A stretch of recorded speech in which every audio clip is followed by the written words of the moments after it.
बहुत ही खुशी का दिन है कि माननीय योगानंद शास्त्री जी, जो किसी परिचय के मोहताज तो नहीं, हमारी पार्टी के बहुत मजबूत पिलर के रूप में जिन्होंने लगातार सेवा दी, 3 बार विधायक के रूप में दिल्ली की सेवा की, दिल्ली के मंत्री रहे, स्पीकर रहे और विभिन्न पोस्टों पर रहकर ना सिर्फ कांग्रेस को मजबूत करने का आपने काम किया, बल्कि दिल्ली की सरकार में रहते हुए आम जनता के दिलों को छूने का काम किया है। माननीय योगानंद शास्त्री जी एक ऐसे व्यक्तित्व हैं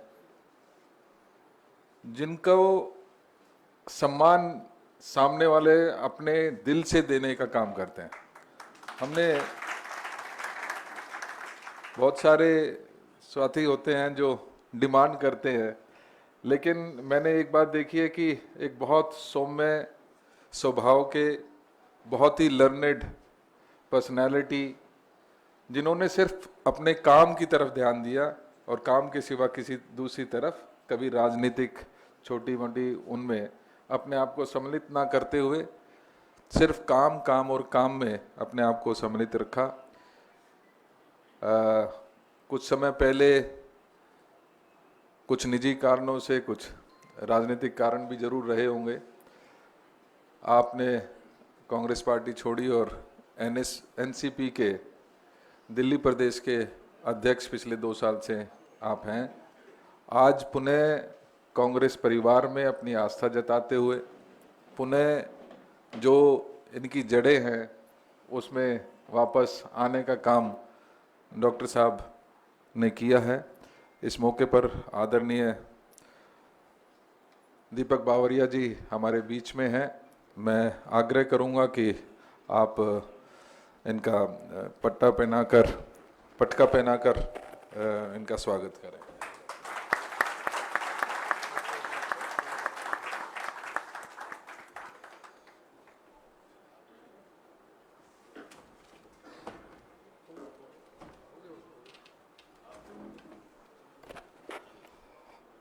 और इससे पहले कि अनिल भाई इजाज़त लेते हैं कि आदरणीय बावरिया जी कुछ शब्द कहें, मैं चाहूँगा कि पहले आदरणीय डॉक्टर योगानंद शास्त्री जी अपने शब्द रखें। Thank you.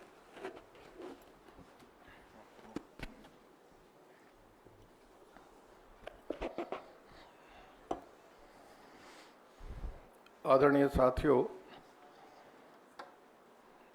सम्मानित पत्रकार बंधुओं, मेरे लिए ये सौभाग्य की बात है कि मैं आज आप सबके बीच में हूँ। घर वापसी नहीं है, इसलिए नहीं है कि घर वापसी वो होती है जो दूर गया हो बहुत ज़्यादा है। मैं तो बगल वाले एक घर में ही था और दोनों घरों की मान्यता एक जैसी है, सिद्धांत एक जैसे हैं। और खुशी की बात यह है कि वहाँ रहते हुए हमारे आदरणीय शरद पवार साहब ने स्वयं पत्रकारों से कहा, जब उन्होंने पूछा पत्रकारों ने राहुल जी के बारे में, तो पवार साहब ने कहा एक दिन ऐसा आएगा जब राहुल पूरे देश का नेतृत्व करेंगे। और यही बात उनकी सुपुत्री, जो 2-3 बार से लोकसभा में हैं, उन्होंने भी यही भावना व्यक्त की। वहाँ रहते हुए मैंने कभी प्रयास नहीं किया कि मैं प्रेस को संबोधित करूं, और उसका मुख्य कारण ये था कि प्रेस के हमारे भाई बहुत अधिक जागरूक और चतुर होते हैं। वो कोई न कोई बात करके उलझा लेते हैं। इसलिए कभी पत्रकार बंधुओं से मैं ज़्यादा निकटता उस समय नहीं रखी, इसलिए उनसे माफ़ी भी चाहूँगा। मैं आभारी हूँ माननीय दीपक बावरिया साहब का, जिन्होंने बार बार इंसिस्ट किया इस बात के लिए कि मैं फिर से AICC की चार दीवारी में आऊँ, इसलिए मैं उनका आभारी हूँ। मैं क्या हूँ क्या नहीं हूँ ये बतलाने की आवश्यकता इसलिए नहीं होती कि लोग स्वयं आकलन कर लेते हैं व्यक्ति का, और वो व्यक्ति समाज के लिए उपादेय है या नहीं, किसी काम लायक है या नहीं, इसकी परीक्षा भी समाज के लोग कर लेते हैं।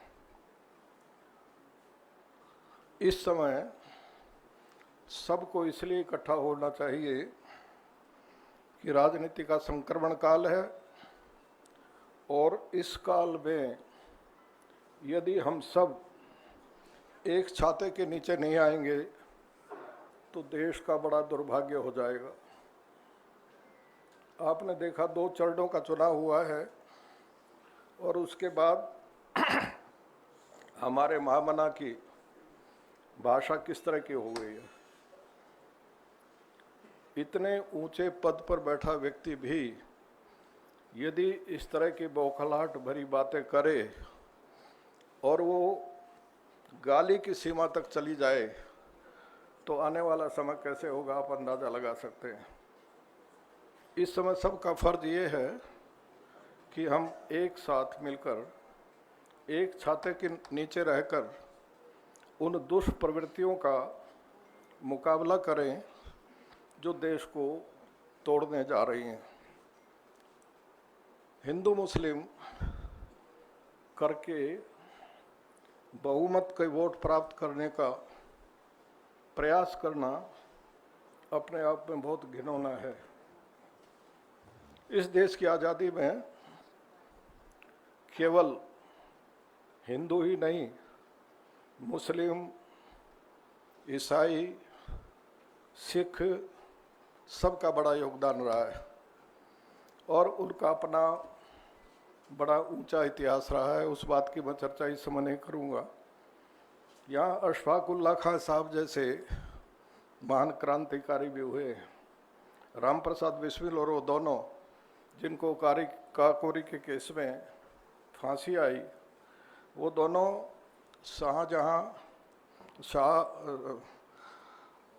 अपने शाहपुर में बैठ कर के आर्य समाज मंदिर में एक थाली में खाना खाते थे, और उन दोनों का ही बलिदान हुआ। उस बलिदान को हम नहीं भुला सकते। मैं जब था, मेरे पास विभाग था कांग्रेस की कृपा से, तो मैंने अशफाक उल्लाह खां साहब के नाम से मंडी का नाम रखा था, और इसलिए रखा था कि उससे बड़ा क्रांतिकारी मुझे कोई नहीं मिला। जब वो अपनी फांसी की कोठरी में थे, 1 मिनट ले लूँ आपके, तो उन्होंने अपनी डायरी में एक बात लिखी थी, वो मैं कह करके अपनी बात समाप्त करूँगा। उन्होंने लिखा था, जाऊँगा खाली हाथ मगर यह दर्द साथ ही जाएगा, जाने कब हिंदुस्तान आज़ाद वतन कहलाएगा। बिस्मिल हिंदू हैं कहते हैं फिर आऊँगा, फिर आकर भारत माँ तुझको आज़ाद कराऊँगा। जी चाहता है मैं भी कह दूँ, पर मजहब से बंध जाता हूँ। मैं मुसलमान हूँ, पुनर्जन्म की बात नहीं कर पाता हूँ। इस्लाम में पुनर्जन्म नहीं माना जाता है। मैं मुसलमान हूँ, पुनर्जन्म की बात नहीं कर पाता हूँ, मगर खुदा यदि मिल गया कहीं तो अपनी झोली फैला दूंगा, और उससे एक जन्नत के बदले पुनर्जन्म ही मांगूंगा। ऐसे लोगों ने ऐसे लोगों ने देश को आज़ाद कराया।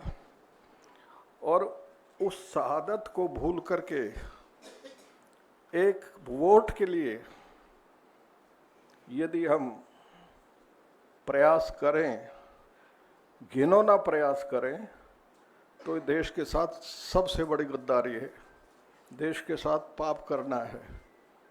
इसलिए हम सबको आज साथ बैठ करके ये काम करना चाहिए। मुझे दुख है इस बात का कि हमारे कुछ प्रदेश के साथी बिछुड़ रहे हैं, जो नहीं होना चाहिए। हाईकमांड ने भाई देवेंद्र यादव जी को कमान सौंपी है और अपनी ओर से मैं बधाई देना चाहूँगा कि एक ऐसे योग्य नौजवान को पार्टी ने कमान सौंपी है जो दिल्ली को न केवल आगे बढ़ाएंगे बल्कि सबको अपने साथ लेकर के चल सकेंगे। और इसी कारण मैंने अपना आज ये निर्णय लिया और फिर से मैं माननीय बावरिया साहब का आभारी हूँ। पता नहीं कितने दिन कितनी बार इन्होंने मुझे कहा, लेकिन मैं थोड़ा सा आलसी हूँ, दीर्घ सूत्री जिसको कहते हैं वो हूँ, फैसला लेने में टाइम लगाता हूँ, इसलिए कई दिन लग गए, लेकिन देर आए दुरुस्त आए वाली बात है। मैं फिर से बावरिया साहब का धन्यवाद करता हूँ। शास्त्री जी, आपका बहुत बहुत धन्यवाद है। आपने आपके वक्तव्य में कई ऐसी बातें भी कही कि ये देश में और हमारे दिल्ली में हर युवा को हमेशा के लिए प्रेरणा देता रहेगा। आज हम सब एकत्रित हुए हैं योगानंद शास्त्री जी की पार्टी की एंट्री के लिए, और ये मेरे साथ हैं हमारे दिल्ली के प्रदेश के अध्यक्ष देवेंद्र यादव जी, अनिल शास्त्री जी, अनिल भारद्वाज जी, और इंटू के वाइस प्रेसिडेंट, और सभी आप यहाँ पधारे हुए सभी साथियों, आप सबका स्वागत है, अभिवादन है। शास्त्री जी को मैं पिछले 10 साल से, शायद 2013 में 14 में यहाँ की स्क्रीनिंग का मैं मेंबर था, तब से मैं पहचानता हूँ। उनके साथ बहुत बड़ा नज़दीकी रिलेशंस रहे। पार्टी में से तो अभी थोड़े समय पहले गए, मगर जब भी मैं दिल्ली आता था उनके साथ कहीं ना कहीं बात होती रहती थी। राजनीति में इनके जैसा व्यक्तित्व पाना, सरल, मूल्यनिष्ठ, ट्रांसपेरेंट, विद्वान और सच्चाई से बात रखने वाले बहुत ही जूझ लोग मिलते हैं। आज डॉक्टर साहब पार्टी में फिर से हम सबके साथ हमारे बीच में उपस्थित हुए हैं। मैं समझ रहा हूँ उनकी उपस्थिति से पार्टी को बड़ी ताकत मिलेगी। उन्होंने अलग अलग जगह पे स्पीकर के तौर पे, विधानसभा में, मिनिस्ट्री में, हर जगह पे उन्होंने अपना बड़ा योगदान दिया है। एनसीपी के भी राष्ट्रीय महामंत्री और दिल्ली के अध्यक्ष के तौर पे भी अपना योगदान दिया है। और उनका पूरा अनुभव कि कांग्रेस आज फिर से खड़ी होने की कोशिश करते हैं, आगामी 6-12 महीने में हम एक मुकाम पे पहुंचना चाहते हैं, वो लक्ष्य प्राप्त करने में उनसे बड़ा सहयोग प्राप्त होगा, वैसे मैं उम्मीद करता हूं। फिर से सर आपका स्वागत है और आप सबका भी बहुत बहुत धन्यवाद है। जय हिंद, जय भारत।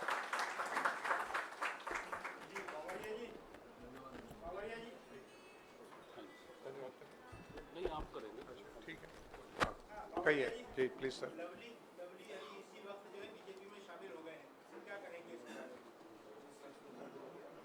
मैं कोई मूल्यनिष्ठ आदमी की बात कर रहा हूं और आप और किसी और की बात कर रहे हैं।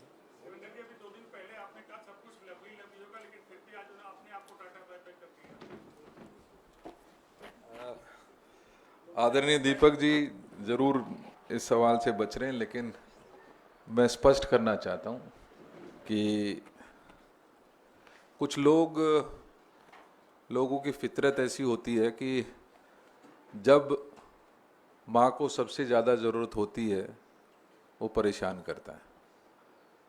आदरणीय लवली जी को कांग्रेस ने एक बच्चे की तरह पालने का और पोसने का काम किया। उनको वो सब चीज़ दी, चाहे 3 बार विधायक के रूप में वो बने, 3 बार 15 साल, लगभग 12 साल उनको मंत्री बनाने का काम किया, उनको प्रदेश कांग्रेस कमेटी का अध्यक्ष से मनोनीत किया। और यहीं तक नहीं, जब कांग्रेस को कॉरपोरेशन के चुनाव के दौरान 17 में सबसे ज़्यादा ज़रूरत थी, उन्होंने उस समय भी पार्टी को छोड़ने का काम किया, उनको धोखा देने का काम किया। और जब पुनः वापस आए तो उनको पार्टी ने दोबारा से आत्मसात करते हुए न सिर्फ लोकसभा का चुनाव में उनको कैंडिडेट के रूप में प्रस्तुत किया, बल्कि जो हमारे ऑर्गेनाइजेशनल इलेक्शंस हैं उसके भी उनको one of the authority members के रूप में उनको हमने स्थापित किया। और कहीं ना कहीं कांग्रेस ने वो सब देने का काम किया जो एक अच्छे परिवार के गुण होते हैं, या जिस तरीके से एक ऑर्गेनाइजेशन जितनी सपोर्ट इस व्यक्तियों को कर सकती थी वो की है।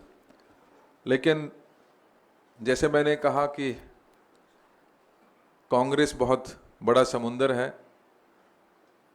इस तरीके के लोग जब अपनी महत्वाकांक्षाओं को पूरा करने के लिए पार्टी में आते हैं तो उनका हश्र यही होता है।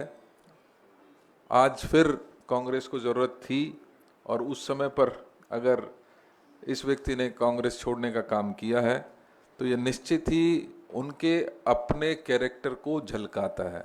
ये उनका अपना कैरेक्टर है जो साफ तौर पे आज यहाँ पर नजर आता है।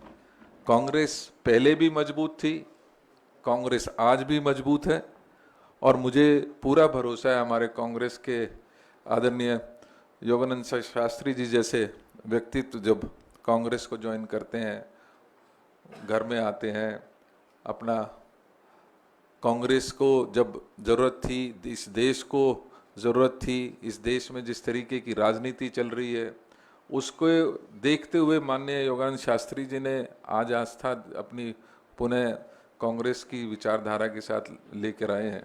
तो मुझे पूरा विश्वास है इस पार्टी को वो स्वच्छ लोग जो बिना किसी भेदभाव के, बिना किसी बड़ी इच्छा के अगर पार्टी में आते हैं तो हम उनका स्वागत भी करते हैं। और जो इस किस्म के लोग हैं वो जितनी जल्दी जाएं उस पार्टी को कोई फर्क पड़ने वाला नहीं है।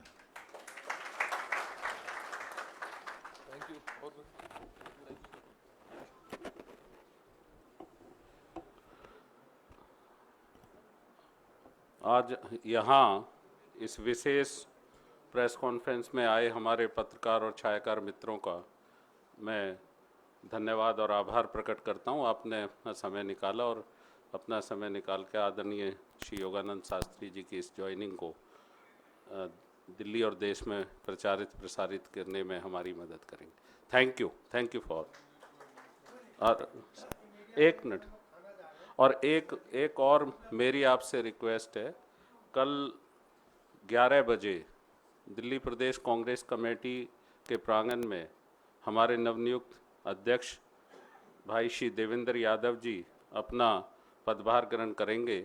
जो भी हमारे छायाकार पत्रकार मित्र हैं, हमने इनविटेशन भेजा है और आगे भी आप सबसे बात होगी, लेकिन यहाँ भी आप हैं तो मैं उसका लाभ उठाते हुए माननीय दीपक बावरिया जी की उपस्थिति में आप सबको कल के कार्यक्रम के लिए आमंत्रित भी करता हूँ। Thank you.